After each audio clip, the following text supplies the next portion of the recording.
The sound came first, a dry, empty click from the starter of a brand new John Deere 4960, then silence, then another click, then nothing.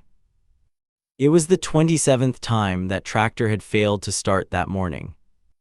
Around the machine stood 4 men in crisp Deere green service polos, 3 laptops hooked into the diagnostic port, and a service truck from as far away as Des Moines. They had been at it for 3 days. 3 days of error code printouts that said nothing was wrong. 3 days of a $40,000 tractor refusing to breathe. And in the doorway of that machine shed, leaning on a hickory cane, stood a 90-year-old man in overalls the color of dried mud. He had not said a single word yet. But he was about to. The date was October 11, 1994. The place was a 340-acre corn and soybean farm 5 miles east of Tipton in Cedar County, Iowa, flat, black dirt country, where the horizon goes on so long you can watch a thunderstorm being born over in Clinton County and still have time to walk your beans before it gets to you.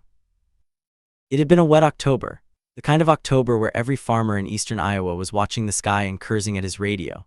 The corn was standing tall at 16% moisture, right at the edge of too wet to bin and too dry to wait on. There was a 3-day window, maybe a 4-day window, before the next front came down out of Minnesota with cold rain and the kind of wind that lays a cornfield flat overnight. The shed smelled of diesel fuel and wet straw and old grease. The corrugated tin roof pinged as the temperature dropped. Somewhere outside, a red-tailed hawk cried over the fence row. A border collie named Tuck lay on a folded horse blanket by the shop door, watching the men work with the patient judgment that only a farm dog can give you.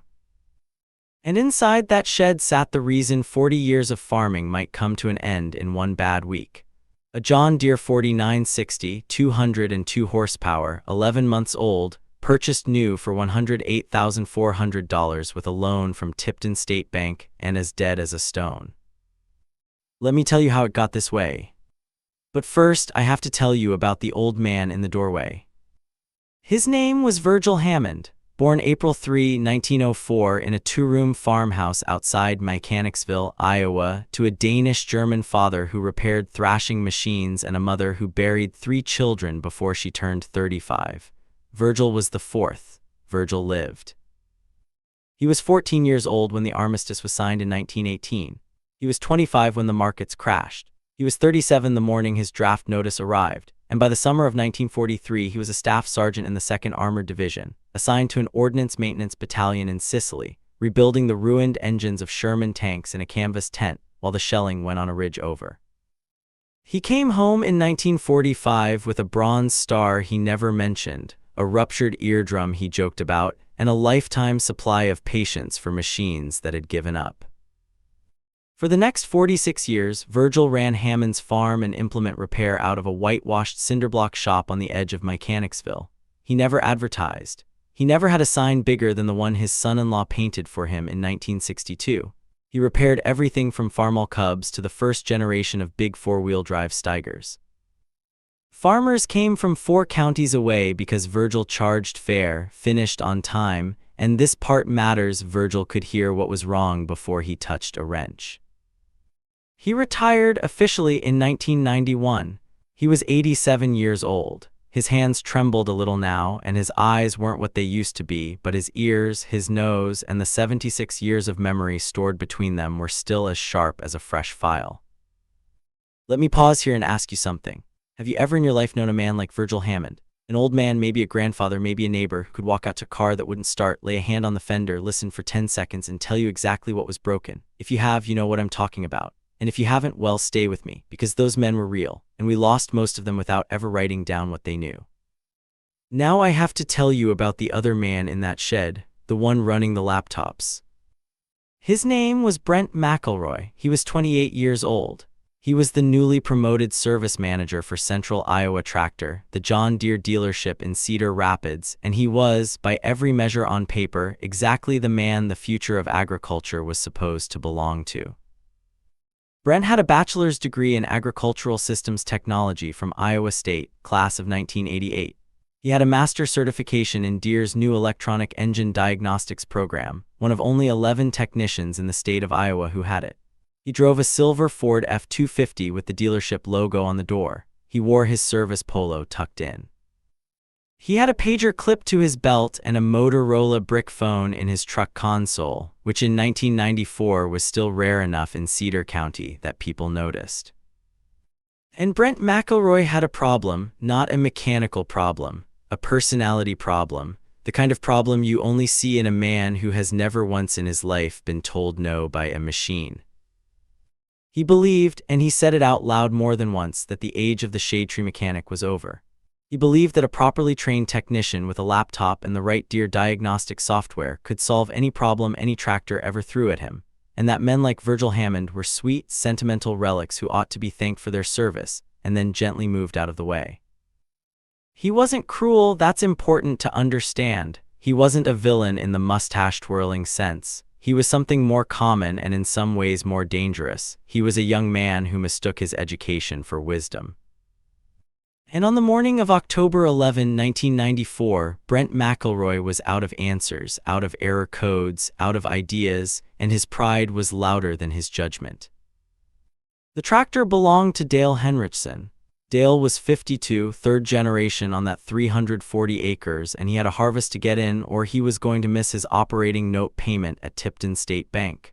Dale had called the dealership on a Friday. They sent a technician out Saturday. They sent 2 technicians out Monday. On Tuesday morning, October 11th, they sent Brent himself with a second service truck and 3 laptops and a printout of every error code the 4960's engine control unit had ever generated. The error code said nothing, literally nothing. The ECU reported itself as healthy. All sensors were in range, fuel pressure was correct, compression was correct, starter voltage was correct, and the tractor would not start. It would crank, sometimes it would even catch for a half second, sputter, and die. Other times the starter would just click. There was no pattern. Brent and his men had swapped the starter, the battery, the fuel solenoid, 2 injectors, the ECU itself, and the main wiring harness relay. $12,000 in parts. Deere was going to eat the bill under warranty, which meant Brent's service numbers for the quarter were going to take a beating that would follow him for the rest of the fiscal year. By Tuesday afternoon, Brent was standing in Dale Henrichsen's gravel driveway with grease on his polo and a look on his face that Dale had last seen on his own son the day he lost the state wrestling final. And Dale Henrichsen, quiet, slow-talking, a man who had not raised his voice at another human being since 1978, said, "I'm going to call Virgil." Brent McElroy laughed out loud. He didn't mean to, it was just an honest laugh, the kind that falls out of a man before his manners can catch it, and then, because he had already laughed, he committed to it. "Virgil Hammond," he said. "Dale, Virgil is 90 years old. Virgil worked on hand-crank farmalls. This is a 4960 with an electronic fuel governor and a sealed common rail system. Virgil has never seen the inside of this tractor and he couldn't see it if he did. His eyes are shot."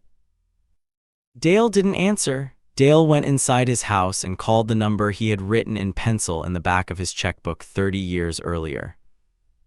An hour later, a 1978 Ford F-150 pickup, faded blue, rust along the rocker panels, a steel toolbox bolted to the bed, came rolling up the Henrichsen driveway. Virgil's grandson was driving. Virgil was in the passenger seat in his Sunday overalls and a Mechanicsville co-op cap, a thermos of coffee between his knees. Brent watched the truck pull up and turned to his senior technician and said, "And I have this on the word of Dale Henrichsen, who was standing 10 feet away," Brent said. "Watch this. I'll bet you a steak dinner at Zeno's he can't even get up into the cab." The technician laughed.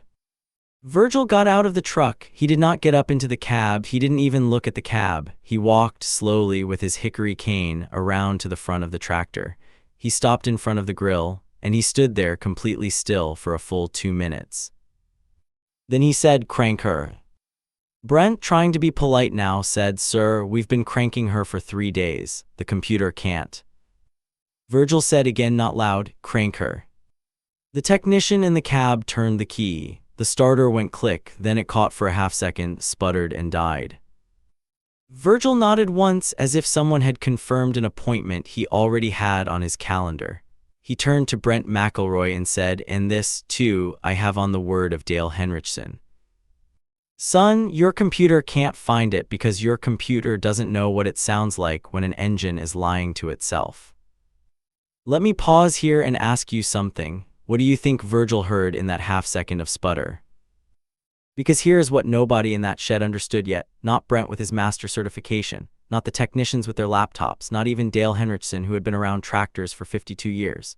A modern diesel engine with electronic fuel injection is not one machine. It is two machines arguing with each other.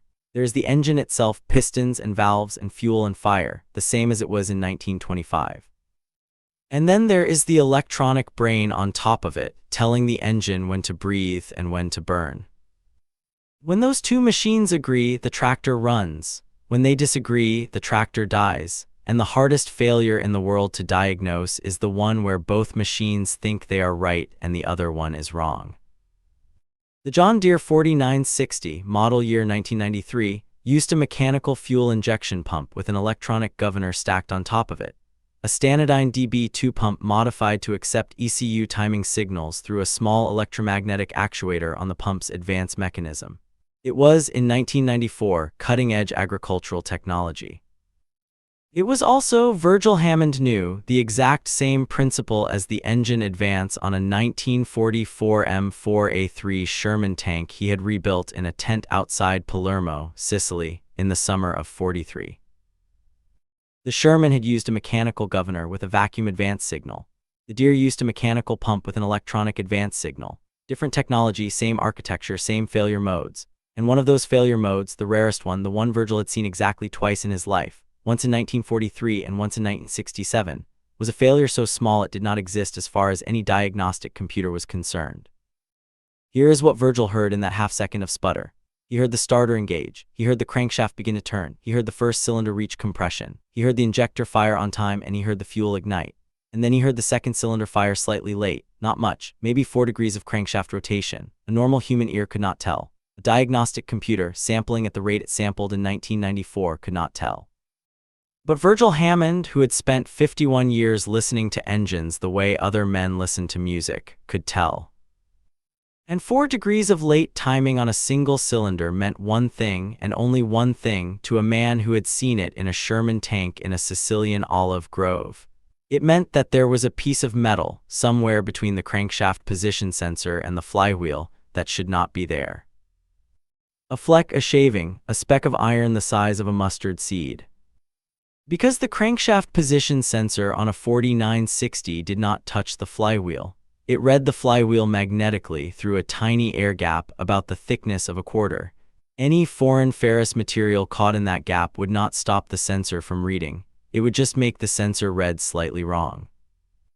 And the ECU, trusting its sensor, would advance or retard the timing by a few degrees, trying to compensate for a condition that did not exist. And the engine would hunt and stumble and fail to start, and the ECU would report with perfect confidence that every sensor was in perfect working order. The computer could not see it. The computer could only see the data the sensor sent, and the sensor was lying to the computer, and the computer was lying to itself, and the engine was caught in the middle with no way to tell anyone. But an old man who had rebuilt a Sherman tank engine in 1943 after a mortar round had sprayed the transmission bay with shrapnel, an old man like that knew exactly what a speck of iron in a magnetic gap sounded like. Let me ask you this, how do you teach that? How do you put 51 years of listening into a 4-year degree? You don't, that's the whole point. Virgil walked slowly with his cane around to the left side of the tractor. He stopped at the bell housing, where the engine met the transmission, where a small black sensor the size of a thumb poked up through a threaded bore in the cast iron case. He looked at it for a long moment, then he turned to his grandson and said, "Get me the magnet on the yellow handle and the dental pick with the blue tape." His grandson, whose name was Earl and who was 34 years old and who had grown up handing tools to his grandfather since he could walk, went to the toolbox in the back of the F-150 and came back with 2 items. A telescoping magnetic pickup tool with a yellow plastic handle, the kind you could buy at any Sears for $3.99 in 1994. And a stainless steel dental pick with a strip of blue electrical tape wrapped around the handle, which Virgil had been using since 1956. Brent McElroy watched this with a face that was trying very hard to be polite. Sir, Brent said, if you pull that sensor out, you'll throw a code. You'll have to reset the ECU and reinitialize. Virgil did not appear to hear him. Virgil took a 10mm wrench out of his back pocket, his own wrench, worn smooth at the corners from 40 years of use, and he loosened the sensor hold-down bolt. He slid the sensor out of its bore. He set it on a clean shop rag that Earl laid on the fender. Then he took the telescoping magnet. He extended it to its full 12 inches, and he slowly, carefully lowered it down into the empty sensor bore toward the flywheel teeth spinning invisibly in the dark. He rotated the magnet a quarter turn. He withdrew it. There was silence in the shed. On the tip of the yellow magnet, so small you could barely see it unless the light hit it right, was a single fleck of steel. It was shaped like a curl of shaved pencil lead. It was maybe 2 millimeters long. Virgil held it up to the light. He said, "Starter Bendix, probably threw a shaving when it engaged hard one time. Magnet on the sensor picked it up. It's been sittin' in the gap ever since. Couldn't see it, couldn't feel it, couldn't hear it less you knew what you was listening in for." He flicked the shaving off the magnet into his palm. He held it out toward Brent McElroy. Brent did not take it. Virgil put the shaving in his overall pocket. He took the dental pick. He probed gently into the now empty sensor bore, reaching down to the flywheel itself, and he teased out, one at a time, 2 more shavings, each one smaller than the first, each one invisible to any instrument Brent McElroy owned. He slid the crankshaft position sensor back into its bore. He tightened the 10mm bolt to what felt, in his 76-year-old hand, like exactly 12 foot-pounds of torque. Later, when one of Brent's men checked it with a calibrated torque wrench, it would read 12 foot-pounds on the nose. Virgil stepped back. He nodded to his grandson. Earl climbed into the cab. He turned the key. The starter engaged. The big 6-cylinder engine, 8 1/10 liters of displacement, 202 horsepower, a machine that had cost Dale Henrichson $108,400 11 months earlier, rolled over once, and caught. It caught on the first revolution. It caught so clean and so smooth that for a half-second nobody in that shed realized it had caught. And then the diesel settled into that low, even turbocharged idle that a healthy 4960 makes. A deep, patient, confident idle. The sound of a machine that knows exactly what it is doing. And a thin plume of clear white exhaust rose up through the open shed doors into the October sky. The dog Tuck stood up from his blanket. Even the dog could tell. Virgil Hammond stood in front of the tractor. He did not smile. He did not look at Brent McElroy. He just reached up very gently and laid his right hand, the hand with the knuckles swollen from 70 years of wrenches, flat against the hood of the 4960. He held it there for maybe 3 seconds, feeling the vibration, listening with his hand the way other men listen with their ears. Then he nodded once to the tractor as if to say, "There you are, old girl, welcome back," and he turned around and walked, slowly with his cane, back toward the blue F-150 in the driveway. And here is the part I want you to picture, because this is the part you will not find in any service manual ever written. Brent McElroy did not move. He stood beside his silver Ford F-250 with the dealership logo on the door. He had a laptop open on the hood, still connected to the tractor's diagnostic port by gray data cable, and the screen in front of him was scrolling live in real time through a stream of engine data that now showed every single parameter reading exactly where it was supposed to read. Timing nominal, fuel pressure nominal, crankshaft position nominal, all systems nominal, all systems green. The computer had no explanation for what had just happened. The computer did not know that anything had happened at all. Brent's 2 technicians were looking at the ground. Dale Henrichson was looking at the tractor with his mouth slightly open. Earl, in the cab, was just sitting there with his hands on the wheel, listening to his grandfather's engine. And nobody said anything. For what felt like a long time, but was probably only 15 or 20 seconds, the only sound in that whole yard was the steady, low, patient idle of a John Deere 4960 doing what it had been built to do. Brent McElroy closed his laptop, slowly, both hands, the way you close a book you have decided not to finish reading. He did not say thank you. He did not say goodbye. He could not in that moment have said anything at all because a 28-year-old man with a master's certification and a brick phone and an F-250 had just watched a 90-year-old man in overalls fix in 11 minutes, a problem that had defeated 3 days of modern technology and $12,000 in parts. And the worst part, the part Brent would lie awake thinking about for the next 6 months, was that Virgil Hammond had never, not once, looked at him unkindly. Dale Henrichsen finished his harvest. He got the corn out of the field on October 14th, 15th, and 16th, 3 days ahead of the cold front that came down out of Minnesota on the 17th and laid half of Jones County flat with a 60-mile-an-hour wind. He made his operating note payment at Tipton State Bank on November 1st. He kept the farm. His son farms it today. The John Deere 4960 is still in the shed, by the way, 11,000 hours on it. Still starts on the first revolution. Virgil Hammond refused payment. Dale pushed a check across the kitchen table and Virgil pushed it right back. "Bring me a ham at Christmas," he said. Dale brought him a ham at Christmas every year until 2001, which was the last Christmas Virgil had. Virgil passed away on March 19, 2002, at the age of 97 in his own bed, in the same farmhouse he had been born in outside Mechanicsville.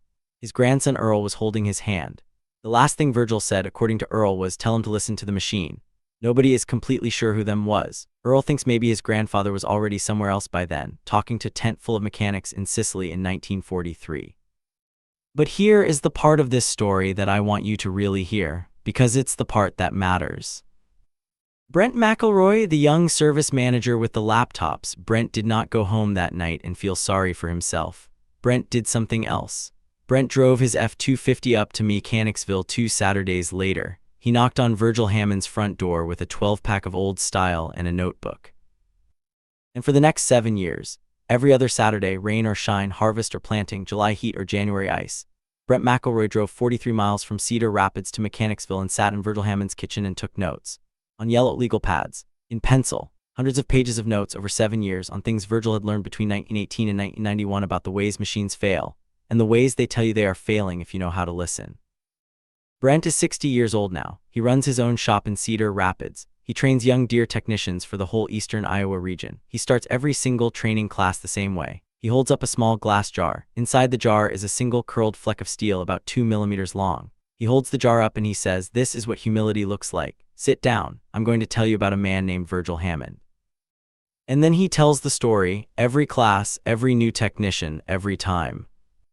Let me ask you something, because I think this matters more than we realize. How many Virgil Hammonds did we bury in the 1990s and 2000s without ever asking them what they knew? How many shops closed? How many tool boxes got sold at estate auctions? How many heads full of 70 years of listening just went quietly into the ground without a single notebook anywhere to hold it?